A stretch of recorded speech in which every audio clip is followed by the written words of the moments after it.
In this video, I will show you 3 Maleceptors I've painted and how they look like in the end, and yeah, enjoy! Last video I sprayed my whole army white over a black base coat, zenithal highlight, and in this video I will show you how I painted my first 3 full miniatures, 3 Maleceptors. I dry brushed my Maleceptors again over that white airbrush base coat a little bit more to accentuate some of the edges and some of the key details like the claws even more. And in this time lapse I show you how I did that. It's a little bit hard to see. Unfortunately I haven't filmed how I did the dry brushing in the detail view, but I will show you that in a later video. And here I'm painting the first contrast paint is Plaguebearer Flesh, and then after that I used Caribou Crimson to accentuate the joints, and then I painted the teeth with Wravebone, and then I painted the carapace with Dark Angels Green contrast paint, and that was the main paint that is put on the model, and a little bit of Caribou Crimson on the tongue, sometimes with a little bit, sometimes Caribou Crimson on the tongue with 2 layers. And you can see that on the piece of paper I'm using to wipe my brush off and get a nice clean brush tip again. That I've used many different paints, because sometimes I found some part I didn't paint with one paint and then I went back with the other one, and then while I painted the next one I found another one, and it was a little bit of a process there, but I kept my other paints handy so I could basically switch and then do the other paint as well. Because when you are already when you already have the model in the hand, and then then you see those problems more, and then you might as well just correct them at the same time.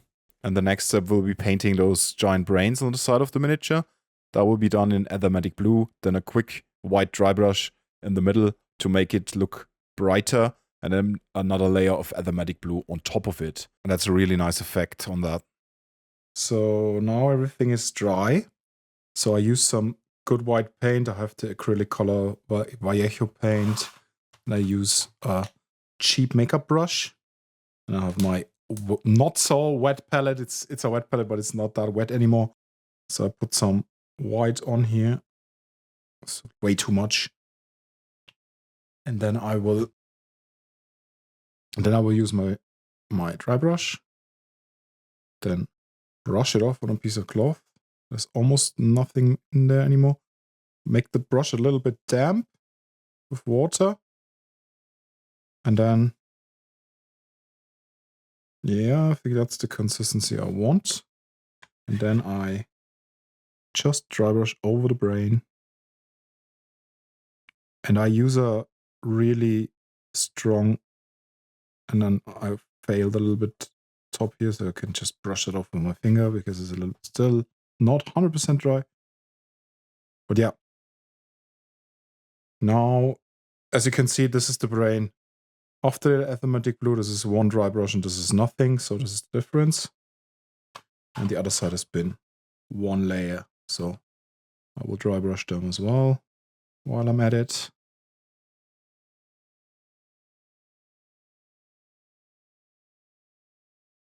And I tried not to get too much white on there, but I concentrate the white on the middle, so it looks like a little bit too much there. Brush it off again. Concentrate the white on the middle to make it look like the brain is glowing from the outside. And then after this step, I will put another layer of Aethermatic Blue over it. So this will be lighter, and then the outside will be even darker. The outside brain folds, recesses, whatever, will be even darker. And on this side, we can see the difference of doing nothing, one coat of Aethermatic Blue, and dry brushing and doing another coat of Aethermatic Blue.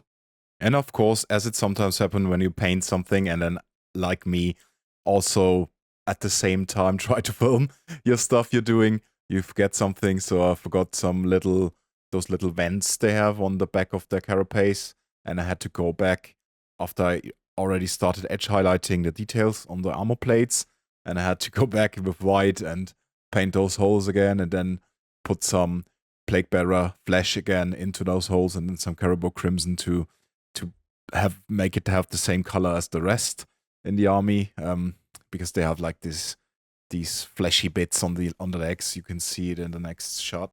Okay, now I have painted these white, and I've already started edge highlighting this, so freehanding or whatever you might call it. So I will use Blackbearer Flash now and paint those holes with it. Yes.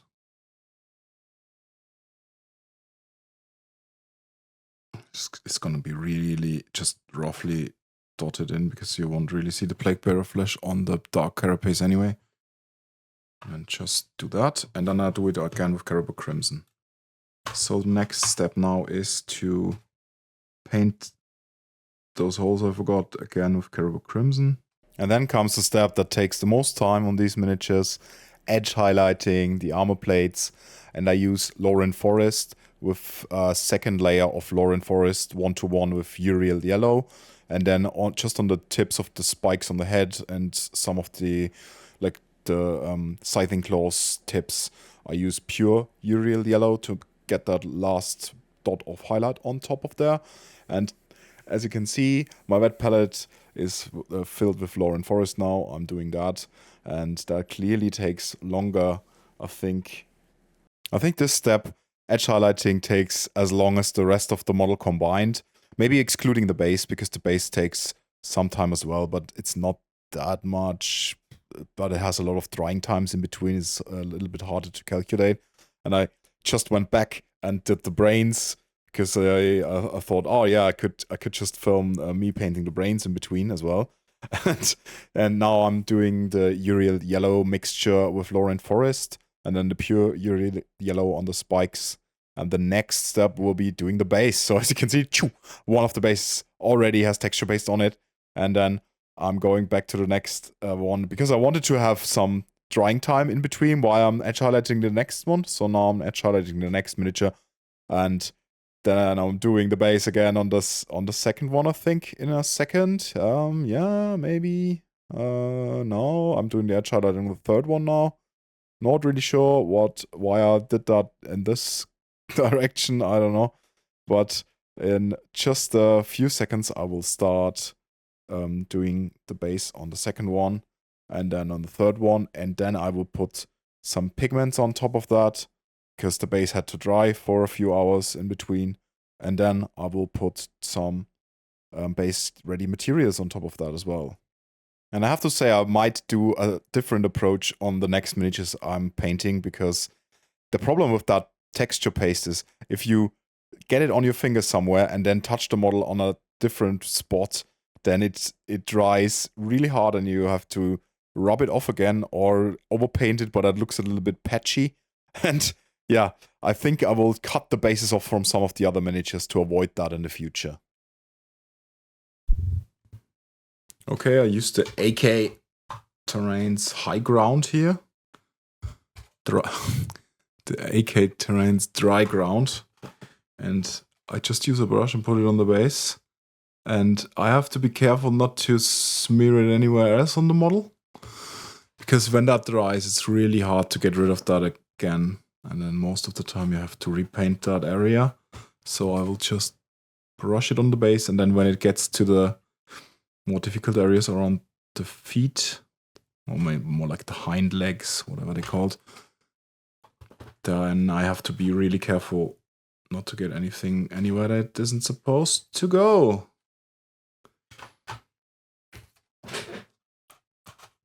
Yeah, that's basically the process. Just dab it on there.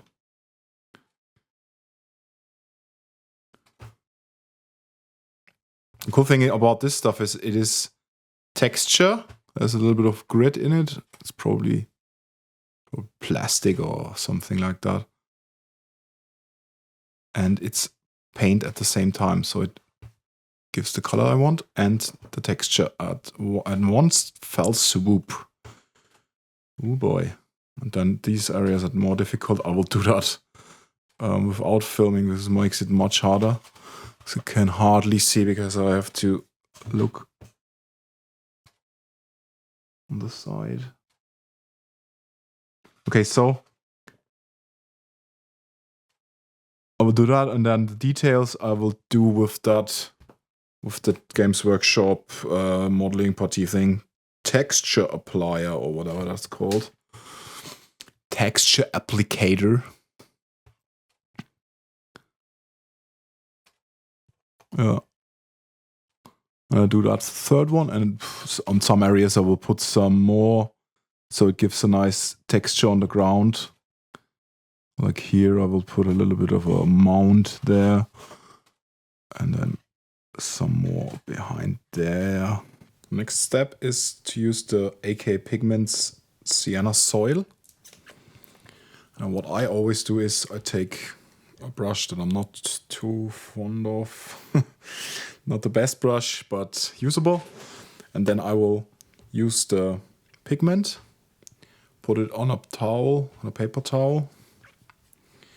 And then I will just gently tap something off, and then I will put it on the base. Let's see, it's pretty dusty as well. I don't breathe that in. And I will also put some on the feet. And I will just dab that on some of the areas.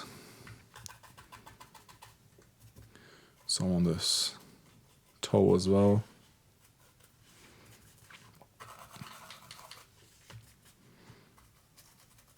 On this foot. Some here. Some here. Some on the back side of the foot. Those little thorn things here. Yeah, and that's in real time. One base done. A little bit here. Dab it off a little bit. That's one of the bases done. Then I use the Geek Gaming Cynics base ready scrublands, and I put them in this little tub here. And then I will just put some on the base like this. Just pretty much a little bit random. So I make sure to put some smaller rocks on there as well. And then a little bit like this. Just maybe a little bit much on one cluster. Then a little bit of a piece of tuft there. Come on. Material on the base. And then I will use this. This is 1 part PVA glue. Then it's about, you can take 5 parts water and then 1 part isopropyl alcohol. But I took about 4 parts water and 1 part matte medium. So it is, it dries matte. And then you just take that and then you dab it onto the stuff. Like this. To seal it down. Not too much to wash anything away, but this is fine. And a little bit on this one. And that's it. And then I do that all around the base. A little more, bit more here and there. And then I'll paint the base rim black. That's it. Okay, all 3 Maleceptors are fully painted. Bases are done. And base rims are black. So tomorrow in the morning I will do the last step. Putting some airbrush matte varnish on them. And then they are done. I can go on to the next miniatures. And I mean, these are 3 very big miniatures. So I feel like got some progress in, but still a lot to do. The small miniatures will take the longest time, I think. I think the markings, they look okay, but I think they look better on smaller miniatures. Maybe I have to try something different on the other big miniatures next time. You know what? I said I'm doing it in the morning. I'm doing it now. Respirator on. Let's go, baby.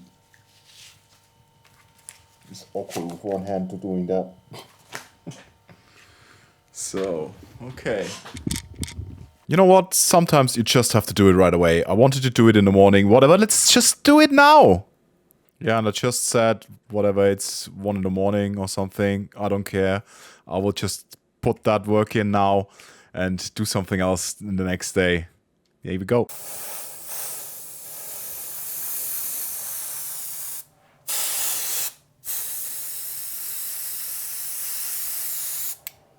You know what? I need 2 ends for this. I put it on the tripod.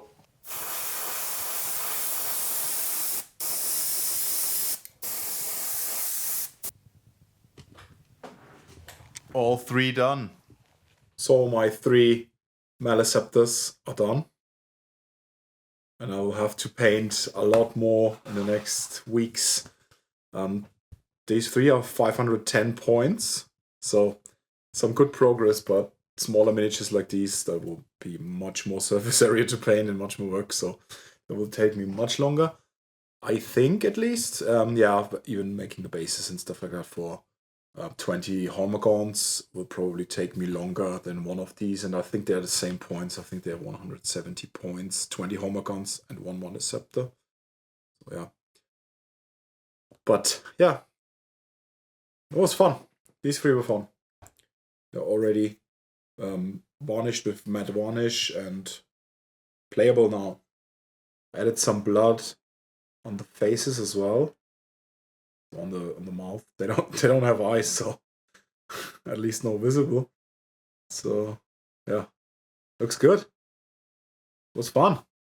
And having something finished gives you a little bit of boost of accomplishment that reinforces you, and then you can paint some more. If you batch paint a whole army and then do 1 step each, it can be a little bit demotivating because you don't really have a finished product in between, and you finish all of the miniatures at the end. So what I like sometimes is to finish models and then look at them and say, all right, I've done something, I finished something, now to the next one. For me, that's much easier than painting a whole army, or let's say 1,000 points step by step. That might save you some time or even some paint because you have it on your wet palette already. But I like to have some sense of achievement in between to get a little bit of a, I don't know, is it dopamine level hit or whatever, and say, yeah, done something. So these are the finished 3 Maleceptors. I think they look pretty good. Let's have one on the detail view. Yeah, they're a little bit darker down here. And they are fully matte now, apart from the little bit of blood for the blood god on the face. Yeah. It was fun. And on to the next miniatures. See you next time.